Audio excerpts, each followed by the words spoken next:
Breaking చూస్తున్నాం. దండకారణ్యంలో మళ్ళీ కాల్పుల మోత మోగుతోంది. ఛత్తీస్గఢ్లోని అబూజ్మడ్ అటవీ ప్రాంతంలో ఎన్కౌంటర్ చోటు చేసుకుంది. 4 మావోయిస్టులు మృతి చెందినట్టుగా తెలుస్తోంది. భద్రతా బలగాలకు మావోయిస్టులకు మధ్య కాల్పులు కొనసాగుతున్నాయి. అబూజ్మడ్ అడవుల్లో మావోయిస్టులు సమావేశమయ్యారన్న సమాచారంతో కూంబింగ్ చేపట్టాయి భద్రతా బలగాలు. మావోయిస్టులను నలుమూలలా చుట్టుముట్టారు స్పెషల్ పార్టీ పోలీసులు. మావోయిస్టుల ఏరువేతే లక్ష్యంగా కేంద్రం అడుగులు వేసిన క్రమంలో కొద్ది రోజులుగా వరుసగా ఎన్కౌంటర్లు చోటు చేసుకుంటున్నాయి. మొన్నటి ఎన్కౌంటర్లో 29 మావోయిస్టులు మృతి చెందిన సంగతి తెలిసిందే.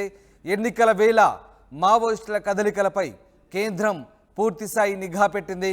ఈ నేపథ్యంలో దండకారణ్యంలో మళ్ళీ కాల్పులు చోటు చేసుకున్నాయి. కూంబింగ్ చేస్తున్న పోలీసులకు మావోయిస్టులు ఎదురుపడడంతో ఒక్కసారిగా కాల్పులు చోటు చేసుకున్నట్టుగా తెలుస్తోంది. ఈ కాల్పుల్లో 4 మావోయిస్టులు హతమైనట్టుగా తెలుస్తోంది. మొత్తం మీద అబూజ్మడ్ అడవుల్లో మావోయిస్టులు సమాచారాన్ని పసిగట్టిన కూంబింగ్ పోలీసులు మావోయిస్టులను మట్టుబెట్టినట్టుగా తెలుస్తోంది. భద్రతా బలగాలకు మావోయిస్టులకు మధ్య ఇంకా కాల్పులు కొనసాగుతున్నట్టుగా తెలుస్తుంది. మా ప్రతినిధి ఉదయ్ ఛత్తీస్గఢ్ తెలంగాణ బార్డర్ నుంచి ప్రస్తుతం లైవ్లో అందుబాటులో ఉన్నారు. ఉదయ్, దండకారణ్యంలో మళ్ళీ కాల్పుల మోత మోగుతున్నట్టుగా తెలుస్తుంది. మళ్ళీ ఎన్కౌంటర్ చోటు చేసుకున్నట్టుగా తెలుస్తుంది. ఈ ఎన్కౌంటర్కి సంబంధించినటువంటి తాజా అప్డేట్స్ ఏంటి? ఎస్ రామ్దాస్, ఛత్తీస్గఢ్ రాష్ట్రంలో మావోయిస్టుల రాజధానిగా పేరుగాంచినటువంటి అబూజ్మడ్ కొండ చర్యలో అటవీ ప్రాంతంలో భారీ మొత్తంలో ఎదురు కాల్పులు అయితే చోటు చేసుకుంటూ మనకు సమాచారం అందుంది. ఈ రోజు ఉదయం నుంచి అబూజ్మడ్ ప్రాంతంలోని అటవీ ప్రాంతంలో ప్రధానంగా మావోయిస్టులు చాలా పెద్ద ఎత్తున సమూహంగా ఒక సమావేశం ఏర్పాటు చేసుకున్నట్లు అటు విశ్వసనీయ సమాచారం అందుకున్నటువంటి భద్రతా బలగాలు, ప్రధానంగా స్పెషల్ టాస్క్ ఫోర్స్, అదేవిధంగా డిఆర్జీ బలగాలు ఈ కూంబింగ్ ఆపరేషన్ లో పాల్గొన్నాయి. దాదాపు భారీ మొత్తంలో మావోయిస్టులు ప్రధానంగా ఒక అగ్రనేత సమక్షంలోనే ఈ సమావేశం జరిగినట్లయితే పూర్తిగా భద్రతా బలగాల నుంచి మనకు సమాచారం అవుతుంది. వెంటనే అబూజ్మడ్ అటవీ ప్రాంతంలో చెందుకున్నటువంటి అటు భద్రతా బలగాలు, ఒకవైపు స్పెషల్ టాస్క్ ఫోర్స్, మరోవైపు డిఆర్జీ బలగాలు కూడా మావోయిస్టు సమూహాన్ని చుట్టుముట్టే ప్రయత్నం చేసింది. ఈ నేపథ్యంలో ఇరు వర్గాల మధ్య కాల్పులు చోటు చేసుకోవడంతో దాదాపు 4 మావోయిస్టులు ఇప్పటివరకు మృతి చెందినట్లు మనకు తాజాగా సమాచారం అవుతుంది. ఖచ్చితంగా మావోయిస్టు సెంట్రల్ పార్టీ సభ్యుడు ఒకరు ఈ సమావేశానికి ముఖ్యంగా హాజరై అటు రాబోయే భవిష్యత్ కార్యాచరణకు సంబంధించి మావోయిస్ట్ పార్టీ యాక్షన్ ప్లాన్ కోసం సమావేశం అయినట్టు తెలిసిన నేపథ్యంలోనే పూర్తిగా ఈ కూంబింగ్ ఆపరేషన్, సర్చ్ ఆపరేషన్ అటు భద్రతా బలగాలు చేపట్టాయనేది మనకు తాజాగా ఉన్నటువంటి సమాచారం.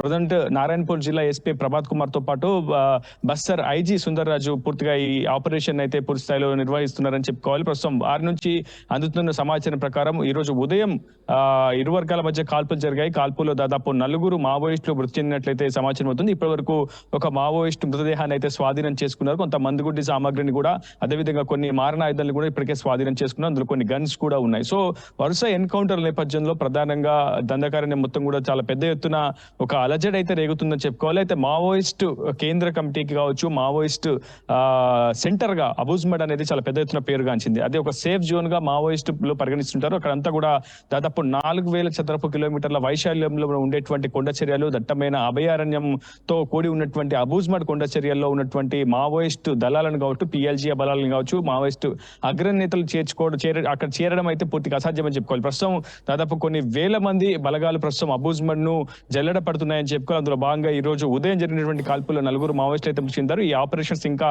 కొనసాగుతున్నట్లయితే మనకు సమాచారం అవుతుంది. ఇంకా కాల్పులు కొనసాగుతున్నాయి. ఇంకా మావోయిస్టుల కోసం ఇంకా గాలింపు చర్యలు అయితే చేపడుతున్నారు. ఇప్పటి వరకు 4 మావోయిస్టులు మృతి చెందారనేది ఇంకా అధికారులు గుర్తించలేదు. కానీ మనకున్నటువంటి తాజా సమాచారం మాత్రం 4 మావోయిస్టులు మృతి చెందింది. ఒక మావోయిస్టు మృతదేహాన్ని మాత్రమే ప్రస్తుతం భద్రతా బలగాలు స్వాధీనం చేసుకున్నాయి. ఇంకా కూంబింగ్ ఆపరేషన్, సర్చ్ ఆపరేషన్ కొనసాగుతుంది. అయితే మరోవైపు మావోయిస్టులు గర్వాపసిలో భాగంగా పెద్ద ఎత్తున అటు జనజీవన స్రవంతిలో కలవడానికి మొగ్గు చూపుతున్నట్లు భద్రతా బలగాలు చెప్తున్నాయి. నిన్న ఒక్కరోజే దాదాపు దంతెవాడ పరిధిలో దాదాపు 24 మంది మావోయిస్టులు, మిలిషియా సభ్యులు లొంగుబాటుకు పూర్తి స్థాయిలో మొగ్గు చూపినట్టయితే భద్రతా బలగాల సమాచారం అవుతుంది. ఏదేమైనప్పటికీ మావోయిస్టుల ప్రధాన లక్ష్యంగా భద్రతా బలగాలు అయితే పూర్తి స్థాయిలో ముందడుగు వేస్తున్నాయని చెప్పుకోవాలి. రామ్దాస్, రైట్ ఉదయ్, అంటే వరుసగా ఎన్కౌంటర్లు చోటు చేసుకుంటున్నాయి. మొన్న భారీ ఎన్కౌంటర్, మరొక ముందే మళ్ళీ తాజాగా ఎన్కౌంటర్. దీంతో మావోయిస్టులకు కోలుకోలేని ఎదురు దెబ్బ తగులుతోంది. ఈ నేపథ్యంలో మరి పోలీసులు ఏ రకమైనటువంటి అప్రమత్త చర్యలు తీసుకుంటున్నారు? అలాగే మావోయిస్టుల పరిస్థితి ఏంటి? ప్రస్తుతం మావోయిస్టుల మూమెంట్స్, కదలికలు ఎలా ఉన్నాయి?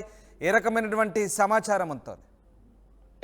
మావోయిస్టుల నుంచి ప్రస్తుతం ఒక ప్రతిస్పందన లేదని చెప్పుకోవాలి, ప్రతిచర్య కూడా లేదని చెప్పుకోవాలి. గత కొద్ది కాలంగా కూడా పూర్తిగా ప్రతి ఒక్క ఆపరేషన్ లో కూడా భద్రతా బలగాలే పైచేయి సాధిస్తున్నాయి. ఇటీవల కాంకేర్ ఘటనలో 29 మంది మావోయిస్టులను అటు మావోయిస్టు పార్టీ కోల్పోగా ఒక్కో రోజు అంటే ప్రతి 24 గంటలకు ఏదో ఒక చోట దండకారణ్యం వ్యాప్తంగా విస్తరించినటువంటి 5 రాష్ట్రాల పరిధిలో ఏదో ఒక చోట ఎన్కౌంటర్ జరుగుతుంది. ఆ ఎన్కౌంటర్ లో ప్రధానంగా మావోయిస్టులే పెద్ద ఎత్తున మృత్యువాత పడుతున్న పరిస్థితి కనిపిస్తుంది. సో మావోయిస్టులు అంతా కూడా ప్రస్తుతం ఒక సేఫ్ జోన్ వెతుక్కునే ప్రయత్నం చేస్తున్నారు. ఎక్కడ కూడా ప్రతిచర్య లేకుండా పూర్తి స్థాయిలో ఒక సైలెంట్ అయినటువంటి వాతావరణాన్ని మావోయిస్టు పార్టీ అవలంబిస్తుందని చెప్పుకోవాలి. సరైన సమయంలో సరైన చర్య తీసుకునేందుకు ఇప్పటికే మావోయిస్టు పార్టీ ఒక వ్యూహాత్మకమైనటువంటి ఎత్తుగడలకైతే పావులు కలుపుతుందని చెప్పుకోవాలి. ఎందుకంటే అక్కడ ఛత్తీస్గఢ్ లో ప్రధానంగా రాష్ట్ర ప్రభుత్వం బీజేపీ చేపడుతుంది. సో బీజేపీ అధికారంలో ఉన్నంత వరకు కొంత ఇబ్బందికరమైనటువంటి పరిస్థితులు అక్కడ మావోయిస్టు పార్టీని అయితే కలిసివేస్తున్నాయని చెప్పుకోవాలి. ఒకవైపు కేంద్ర హోంశాఖ, మరోవైపు రాష్ట్ర హోంశాఖ ఇరు సమన్వయం చేసుకుంటూ ఇరు వర్గాలు, ఇరు భద్రతా బలగాలు పెద్ద ఎత్తున కూంబింగ్ తెలపడంతో పూర్తి స్థాయిలో అక్కడ మావోయిస్టు పార్టీ బిక్కుబిక్కుమంటూ జీవనం గడపాల్సినటువంటి పరిస్థితి ఏర్పడుతుంది. ఏదేమైనప్పటికీ ఖచ్చితంగా తమ సిద్ధాంతానికి మరణం లేదనేది మావోయిస్టు పార్టీ మొదటి నుంచి కూడా చెప్తున్నటువంటి వాదన. తాము మరణించినా బ్రతికున్నా తమ సిద్ధాంతాన్ని మాత్రం ఎక్కడ ఎవరూ చంపలేరనేది మావోయిస్టు పార్టీ మొదటి నుంచి చెప్పుకుంటూ వస్తుంది. ఖచ్చితంగా ఇకపై సేఫ్ జోన్లను వెతుక్కుంటూ కొత్త రిక్రూట్మెంట్ పై అయితే దృష్టి సారిస్తామని అయితే పూర్తిగా మావోయిస్టు వర్గాలు చెప్తున్నాయి. ఇప్పటికే ఛత్తీస్గఢ్ తో పాటు అనుసంధానంగా ఉన్నటువంటి సరిహద్దు ప్రాంతాల్లో పెద్ద ఎత్తున భద్రతా బలగాలు కూడా కూంబింగ్ ప్రక్రియ చేపడుతున్నాయి, నిరంతర తనిఖీలు చేపడుతున్నాయి. ఏ క్షణం ఏ పరిస్థితి ఎదురైనా సరే సమర్థవంతంగా ఎదుర్కొనేందుకైతే అటు భద్రతా బలగాలు సంసిద్ధంగానే ఉన్నాయని చెప్పుకోవాలి. Ramdas. Right, yes, thanks for the update Uday. ఇది మొత్తం మీద దండకారణ్యంలో మళ్ళీ కాల్పుల మూత కొనసాగుతుంది. ఛత్తీస్గఢ్లోని అబూజ్మడ్ అటవీ ప్రాంతంలో మళ్ళీ ఎన్కౌంటర్ జరిగింది. 4 మావోయిస్టులు మృతి చెందారు. భద్రతా బలగాలకు మావోయిస్టులకు మధ్య ఇంకా కాల్పులు కొనసాగుతున్నాయి. అబూజ్మడ్ అడవుల్లో మావోయిస్టులు సమావేశమయ్యారన్న పక్కా సమాచారంతో భద్రతా బలగాలు కోంబింగ్ చేపట్టాయి.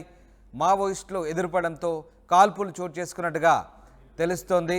ఈ నేపథ్యంలో మరో ఎన్కౌంటర్ చోటు చేసుకుంది. ఈ ఎన్కౌంటర్లో 4 మావోయిస్టులు మృతి చెందినట్టుగా తెలుస్తోంది. మావోయిస్టులను స్పెషల్ పార్టీ పోలీసులు నలుమూలలా చుట్టుముట్టి ఎన్కౌంటర్ జరిగినట్టుగా తెలుస్తోంది. మావోయిస్టుల ఎరువేత లక్ష్యంగా కేంద్రం అడుగులు వేస్తోంది. కొద్ది రోజులుగా వరుస ఎన్కౌంటర్లు జరుగుతున్నాయి. మొన్నటి ఎన్కౌంటర్లో 29 మంది మావోయిస్టులు మృతి చెందిన సంగతి తెలిసిందే. ఎన్నికల వేళ మావోయిస్టుల కదలికలపై కేంద్రం నిఘా పెంచిన నేపథ్యంలో తాజాగా మరో ఎన్కౌంటర్ చోటు చేసుకుంది. ఈ ఎన్కౌంటర్లో 4 మావోయిస్టులు మృతి చెందినట్టుగా తెలుస్తుంది. ఇక దీనికి సంబంధించి పూర్తి స్థాయిలో భద్రతా బలగాలు సమాచారాన్ని బయటకు ఇవ్వలేని పరిస్థితి.